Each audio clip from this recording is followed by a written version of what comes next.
14 years. 14 years of silence, obedience, and devotion, broken only by 6 words. And in the end, those 2 final words destroyed everything the elders had built. You might think silence is peace. But in his case, it was the weapon that no one saw coming. If you've ever been underestimated, if someone's ever mistaken your silence for weakness, hit that subscribe button right now, because today's story proves that sometimes the quietest people deliver the loudest revenge. Let's dive in.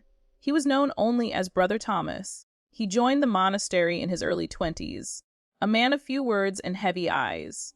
Nobody knew what drove him there. Some said he'd lost someone. Others said he was running from the chaos of the world outside. What was certain was this: he wanted peace. And this monastery promised it, on one condition: silence. The vow was simple: speak only 2 words every 7 years. No exceptions, no confessions, no arguments. Just 2 words every 7 years. At first, it sounded almost poetic. After all, silence was supposed to bring enlightenment, wasn't it? The early years were the hardest. Thomas woke before dawn every day to the sound of bells echoing across the cold stone corridors. The air was sharp, the floors colder. He worked the fields, tended the animals, washed, prayed, and meditated. The monks never smiled much. Their eyes were always lowered, not in peace, but in resignation. The first 7 years crawled by like decades. He learned to live with the ache of unspoken words, the constant hum of things left unsaid. But he also learned to observe. He noticed everything: the way Brother Matthew pocketed extra bread at mealtime, how the elders kept the softest blankets for themselves, how they punished anyone who even whispered after dark. He saw hypocrisy in every silent prayer. Finally, after 7 years, the day came. The elders summoned him. He entered the great hall, torches flickering, air heavy with incense. An elder looked down at him and said, "Brother Thomas, you may now speak your 2 words." He took a deep breath. His voice cracked, dry from 7 years of disuse. "Bad food," he said. A ripple of laughter moved through the elders, soft but unmistakable. The head elder gave a condescending smile. "Duly noted," he said. "Return to your duties." And that was it. 7 years of silence, dismissed with a smirk. Thomas turned away. But inside him, something had changed. He had spoken truth and been mocked for it. The next 7 years were colder. The food grew worse. The winters harsher. The work endless. When he fell ill, they gave him herbs and told him to meditate through the pain. When he asked for warmer clothes, they reminded him that comfort breeds sin. He watched younger monks arrive, full of hope, and break under the same system. He started noticing how the elders lived differently. They had thicker robes, softer bread, private quarters with small fires burning all night. The silence wasn't spiritual, it was control. The vow wasn't meant to bring peace, it was meant to suppress dissent. And Thomas, he was done being suppressed. And after 14 years, 2 full cycles of silence, he was summoned again. The same hall. The same cold faces, the same mocking tone. The head elder leaned forward. "Brother Thomas," he said, "you may now speak your 2 words." Thomas looked around the hall, at the candles flickering, the cracked walls, the faces of men who had spent their lives pretending to be holy while rotting inside. He cleared his throat. "Bad food," he said again. There was a pause. Then the elders chuckled. "Still complaining, I see," one said. "Perhaps enlightenment has not yet reached him," another whispered. Thomas said nothing. He simply bowed and walked out. But this time his silence wasn't obedience. It was strategy. The months that followed were quiet. Too quiet. Thomas worked harder than ever.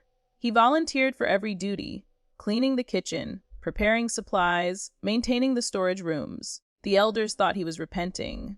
They didn't notice that he was keeping records. Writing, secretly, in scraps of parchment.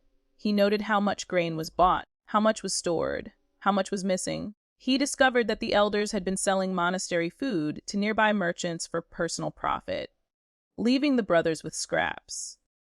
14 years of suffering, hunger, and sickness, all because the men sworn to serve them were selling their bread for silver. One winter night, Thomas slipped out of his quarters and into the records room. He gathered everything: ledgers, seals, receipts. Then he wrote a letter.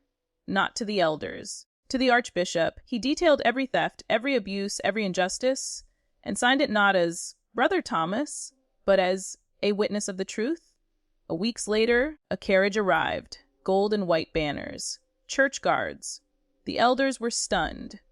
The archbishop himself walked through the gates, holding the letter. An investigation followed. The storage rooms were opened, the ledgers reviewed. Within days, it was undeniable. The elders had been bleeding the monastery dry for years. They were stripped of their titles, their robes, and their wealth, and in their place. The archbishop appointed one man to lead until a new council was chosen, Brother Thomas. When the elders were brought before him to be formally exiled, they looked furious, humiliated. The head elder spat at the floor. "You've done nothing but complain since you arrived," he hissed. Thomas met his gaze for the first time in 14 years. His voice was calm, steady. "I suppose," he said. "Some complaints just take time to be heard." The hall was silent. The irony, poetic. He had used their own vow against them. Their rule of silence had given him years to observe, plan, and strike, all without suspicion. His silence had been his camouflage, his revenge, justice delivered in perfect stillness. In the months that followed, the monastery changed. Thomas reopened the kitchen, ensuring every brother ate well. He ended the vow of silence, saying that true peace comes not from suppressing words, but from speaking truth. He didn't seek power or fame. He simply continued his work, quietly, humbly, but now every prayer he uttered meant something. He'd come seeking peace, and in the end, he created it.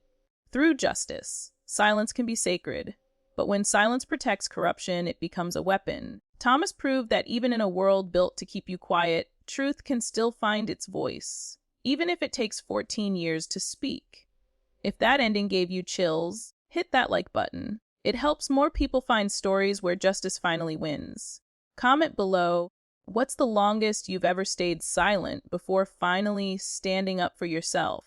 And of course, subscribe for more stories where silence turns into the loudest revenge of all. Until next time, stay sharp, stay patient, and remember, sometimes justice whispers before it roars.